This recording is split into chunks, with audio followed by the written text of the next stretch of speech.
companies around helping the food ecosystem become more sustainable and people become healthy, correct? Correct. Okay, so do you have a slide you want to show? Sure do. Sure, okay, let's pull up the slide here. Just go to the next one. Next slide. Here we go, that's not your slide, that's not your slide. Wrong slide set.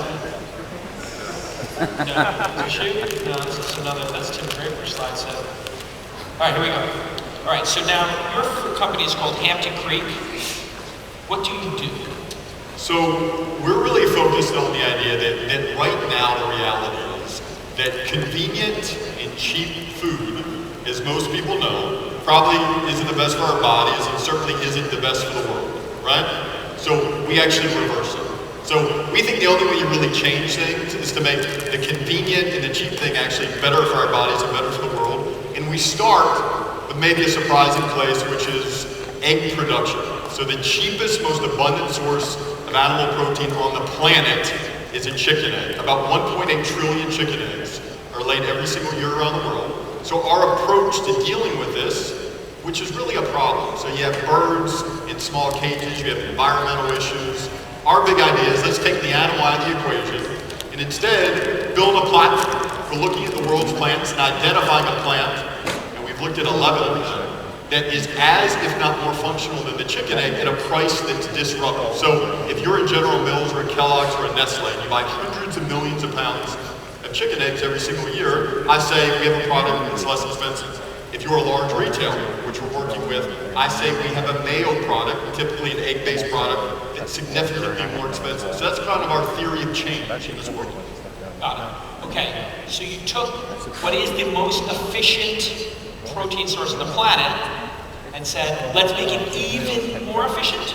Except we think it's efficient, but the reality is, if you take a look at this slide, it's actually highly inefficient. So I think you can look at egg production and just kind of close your eyes and imagine if this was a battery cage facility where most of the eggs come from, instead of what we see to either side, row upon row upon row of cages with chickens in little cages, just stuffed full of soy and corn for about 2 years, right? And we think that's efficient, but the reality is, if we were just starting from scratch today, we wouldn't do that. That's antiquated technology. We see that, and it looks like a horse and buggy to us. We see that, and it looks like a gas light to us instead of electricity. So here, the ratio of energy input to food energy output is 39:1. So explain that to us in plain English. It's really, if you're a chicken, Jason, in your cage, all I do is feed you soy and corn, and you go through an ovulation cycle and you lay about 283 eggs per year, and that's the food output. So the energy that you put in requires a lot of land and water and fertilizer and oil, and it's just inefficient. Right, and you've got this all the way down to 2:1. You got it. Okay.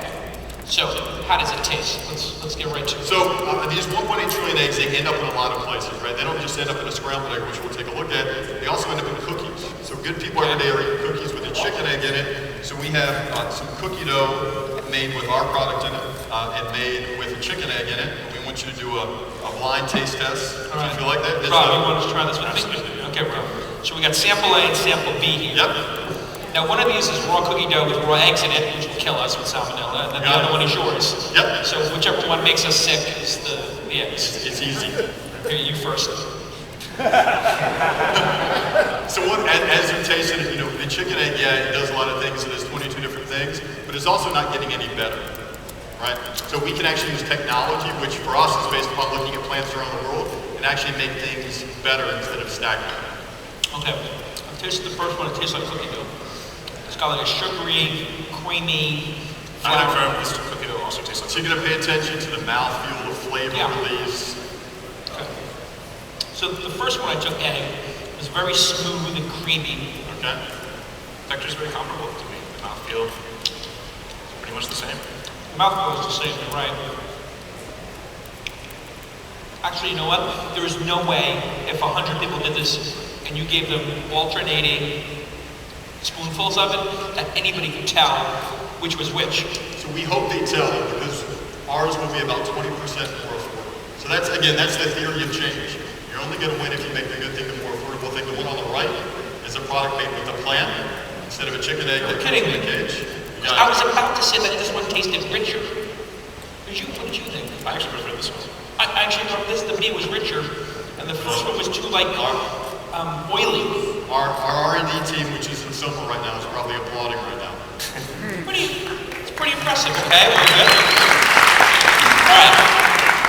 Now we're on the mayonnaise, right? So the I market, hate mayonnaise, the market for mayonnaise is $11.3 billion around the world.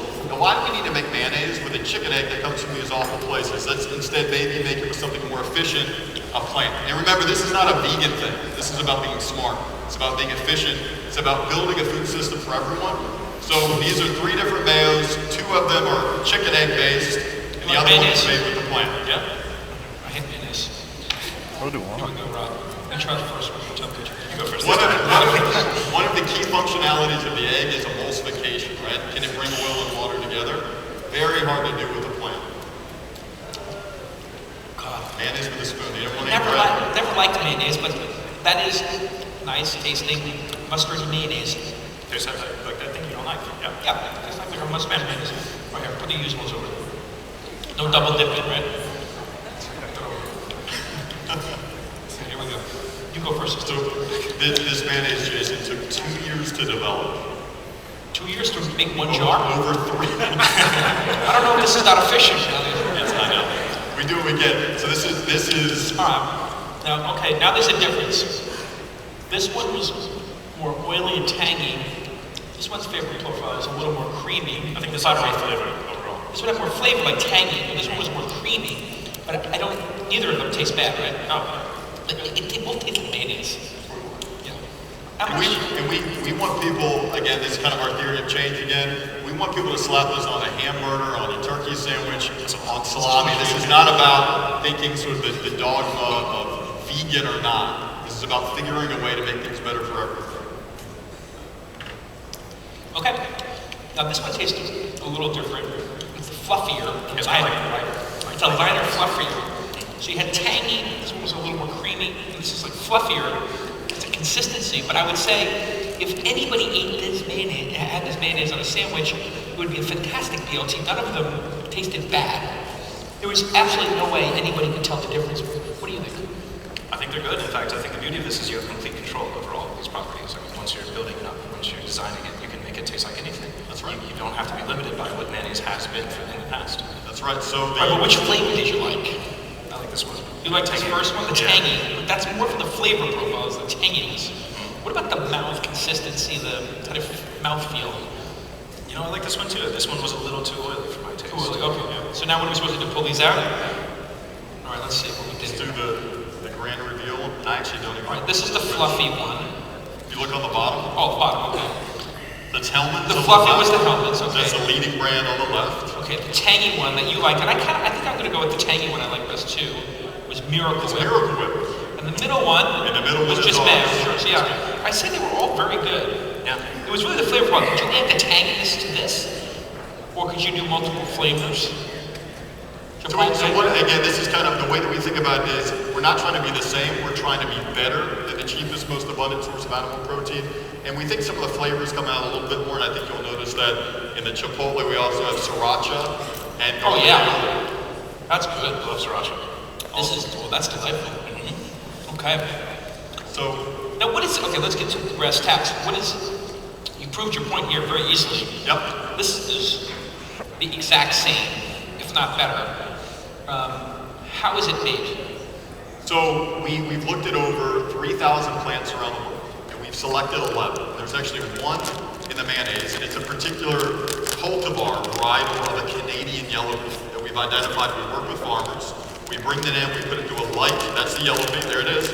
We put it through a very light processing that makes it into a powder. Imagine kind of a flour mill type approach. And instead of a chicken egg, we use this. And this is 48% more cost effective than the chicken egg. Again, and the main inefficiency of the world of chicken eggs is the feed. When you gotta have so much soy and corn to feed an animal, you're gonna have lots of cost. Can I just buy the powder and use it in baking and stuff like that? Or Not yet. Not yet. If you're a Fortune 500 food company, you can. Because my wife's been vegan at different points in her life. She'll make a chia seed egg Yep. to substitute in baking. But, so why not sell the powder? Well, you know, we think the biggest market for sort of the ingredient is actually the largest food companies in the world that are buying all this. And they're not buying a chicken egg because they love it. They're buying because it's functionally relevant. Now this is a little bit different. So I mean, this is really going heads up against an actual egg, and I love eggs. This is definitely a prototype. This is not ready for launch right now. This is an early version. This is one single plant, Jason, that we identified that hopefully when you pour it in the pan, let it heat up for 20 more seconds there, you actually see it gel together. So the functionalities that might be relevant in the mayo, think emulsification. It's up to us to identify a plant that emulsifies, that gives you a mouthfeel that hopefully you guys like. Now, when it comes to the scrambled egg, different functionalities, different deal. It's got to gel, it's got to have a certain texture and mouthfeel that you're used to, because do you like scrambled eggs? I'm an over easy kind of guy, but Okay. yeah, I'll do a scramble once in a while. Okay. Are you going to be able to make one with the yolk and really sort of deke us all out? Or no? We realize more and more every day that we find such abundance and complexity in the world of plants, and we almost forgot about all this complexity, and I think soon enough we'll be able to do a lot. And you do think you'll have a yolk? Yep. Okay. So let me, there's some oil you can put in it, just the right amount of Okay, oil. okay, no oil. Okay, we'll do that here. Here you go. Okay, so we got a little oil. Beautiful. Oh wow, look at this. It's like David Letterman or something. All right, here. What do we got? This is now. This is a definite, let's cross my fingers moment here, and hopefully it scrambles. So the thing that I'm most concerned about right now is it going to gel together? Because about 6 months ago, we did this and it just evaporated in the pan. Is that hot enough? I don't feel like it's hot enough. How do we know the temperature? If you just move it up, let's put it at 11 there. 11's good, yeah. 11's. Warming up, give it about. Give it another minute here. What is it, sherry? We can put some sherry in there?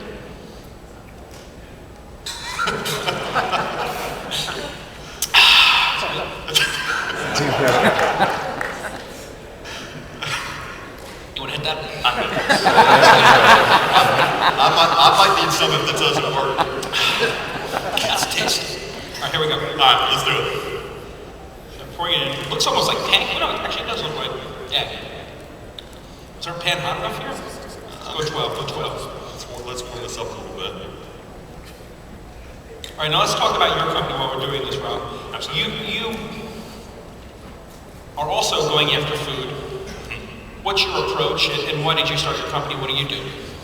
Largely the same, just a frustration with the overall inefficiency and waste of the food system. But we're also very concerned about the user experience, how people are living today. People are very busy, people are very stressed, people are stressed for time and cash often. You're a busy man, Jason. Absolutely. Sure. So I started wondering, why can't we just have this, and just make it all optional, really simplify the process. Why can't we have this default just option that gives you everything you need and nothing you don't? What would that be like? What if we had this pre-optimized food that, in theory one could live on entirely, but just it allowed you from detached. It'd be like the science fiction film Soylent Green. I've heard of that movie, yes. Yes. Yeah. So you named your company Soylent, so you have a sense of humor in there somewhere. Somewhere. Right. So what? It's not, I don't mean to interrupt, but I think Oh, the eggs. scrambled eggs are falling. Oh no, let's go back to the eggs here. Always start on this. Yeah. So what do you do? It's a powder? It's a powder. You mix it with water, Yeah, a little bit of camera oil. over here for a second. Hold on. People need to see this because that's like an omelet. Hey, that's pretty. Yeah, I would say that looks like it has a, what do they call it, a curd? That's what we call it. So this is one single plant, not 10, just one single plant that has these gelling properties that enable it to come together in a pan. So it is looking extremely like scrambled eggs. I'm fascinated that you're able to get the texture. Did you have to do something? Are you working with the guy who's making the hearts with the 3D printer? We're not, maybe we should, but we have a team of biochemists and food scientists. We have a biochemist that formerly worked with a Nobel laureate to find a therapy for HIV, and he was looking for a place to try to. Oh yeah, look at this going here. Whoa. Here, a little salt and pepper. What are we gonna do? So we got a fork there. You might want to, we have some special seasoning for this plant-based scrambled egg too. You might want to dip it. Oh, just dip it. Should just a little bit of this because I think. What do we got going on? No, I'm not sure. So I got a little salt on the phone, I'm sorry. A little salt on the phone. That's good. So I call this minimum viable cooking. Minimum viable cooking. You put your soylent in, you shake it powder, up. some water, a little bit of oil. I'm not sure you cooked that enough, Jason. No, I like mine looks pretty good. Okay, you're 80% of the way there. We're getting there. I mean, honestly, it's edible. It's not an egg yet. Not yet. That's right. The flavor is a little off. It almost tastes like something like more soy-y or more it tastes a little more vegetable. Yep. How long do you have to go? You want to try this here? So about, as I said, about 6 months ago, we would throw it in the pan, it would evaporate. I'd say we probably have another year of development on it. But you might Like that? To be honest though, it's not an egg. Where is it an egg? It's been a while since I cooked breakfast, but... All right, you only drink powdered beverages. So hopefully, Jason, next year we can come up here and give you something that tastes exactly like the chicken. Oh, can I get a couple of cups of Soylent? You gotta try the Soylent. Yeah, Try okay. I'll give you. Hey, run me up a couple cups, guys. All right, so now... This is very exciting. This is actually the first time someone outside the company has sampled our finalized version of Soylent. How long have you been working on this? 1.0. My prototype came out about a year ago, and we've been tweaking the formula for the past year. You spent a year making a shake that is the perfect food. So I wouldn't have to eat any other food for the rest of my life, but just Soylent. So this has everything the body needs and nothing it doesn't. Okay. And is it all vegan, vegetarian? It's Or vegetarian. We do use fish oil as part of the oil blend in order to get the DHA and EPA fatty acids that are required, but we will soon be fully vegan. Okay. And you eat how many regular meals a week do you eat versus drinking a Soylent shake? So personally, I eat about 2 to 3 meals a week, just for fun. Mostly go out. I'm about 90% Soylent, but a lot of our beta testers have been between 70 and 80%. So it's really up to the user. It's up to you. However much you want, but a lot of times it's good just to not worry about it. To not worry about eating a meal. Sometimes it can be a hassle. There's a lot of expense. There's a lot of time shopping, cooking, and cleaning over and over again. It'd be nice if we could do those for fun. If we didn't, have to do it all the time. So, how much time do you save? I'll line that up there. Well, this morning I made a day's worth of food in the time it took for an Uber to pick me up. It's very shelf stable. It's all e-commerce. You can order it at Soylent.me. We'll be shipping in 6 weeks. It gets delivered right to your door. You can order a week, 2 weeks, a month, 3 months. It's very shelf stable. It'll sit in the cupboard for It's years. not meant to be competitive though with like a protein shake that you might take after really. working out. It's not a supplement. I would say it's meant to be a simple, sensible default meal. I would say we compete more with rice and beans, fast food, groceries. And what do you see the market for this as? I see the market as anybody who's looking to maybe simplify their life a little bit. Someone that is looking to just, a lot of times you just need fuel. A lot of times you're just hungry. Yeah. For me, I was very busy. I was very burdened, and certainly wasn't eating well. I mean, as Josh said, a lot of the healthy food is very inconvenient, very expensive. This is something that is very affordable. It costs about $3 a meal. That'll get you everything you need. 700 calories. So literally, if we were going to go to Mars, this is what we send with people, so they have enough food, but it doesn't take up a ton of space until they can set up the. Exactly. It's very light, very space efficient. What do you think? I think it's good. I want some more. Sure. What is it? So the taste is designed to be kind of neutral. Something that's not overly stimulating, something that just you don't have to worry about. That makes it very easy to flavor on your own. A lot of people add vanilla or cinnamon or coffee. It does have a vanilla. A vanilla flavor actually kind of tastes good. And so, how many people have ordered this? Maybe we can make it taste better. We've had a bunch. You make a brown Russian with a little vodka and Kahlua. It's not bad. Get that going here. Never too early. So we had about 20,000 orders spaced all throughout the United States. 20,000 people. How much did you raise at your Kickstarter? We're at over 2.5 million in pre-orders, and we also raised $1.5 million. I'm sorry, I was enjoying. This is fantastic. So you're saying you can just drink this all day? If you could live on this, would you? Seriously, I'm not even joking right now. I think that you have a future in cross-branding this with Kahlua. It tastes absolutely fantastic. We're looking for more partnerships. I think we're making it really good. A little of this in there. There's some cookie dough in there. As Josh said, the beauty of it, we use only plant protein. It is very efficient to produce, very sustainable. Yeah. But who are the people ordering $2.5 million worth of a product called Soylent? I mean, All sorts of people I hear from, busy programmers, engineers, grad students, but also single moms, truck drivers. I mean, there's just, people are very busy today, they're very stressed. And, I think food is a large source of that. And if we could just simplify this whole process and we just make it this healthy default option that's very affordable, I think it could fit into a variety of different lifestyles. I am fascinated most that $2.5 million worth of Soylent were sold in pre-orders. There's some market here of people who are super busy but want to be healthy and just do this quickly. Now, what about the energy ratio? We were talking about the energy ratio. Is this taking a lot of energy to make? Are you hurting the planet by making something so complex? Or are you two also, along with Hampton, making something simple? This is one of the most sustainable things you can make. Not only is there virtually no waste, every ounce is used for energy and nutrition. It's all calories, it's all something you need. A lot of the ingredients don't even come from agriculture.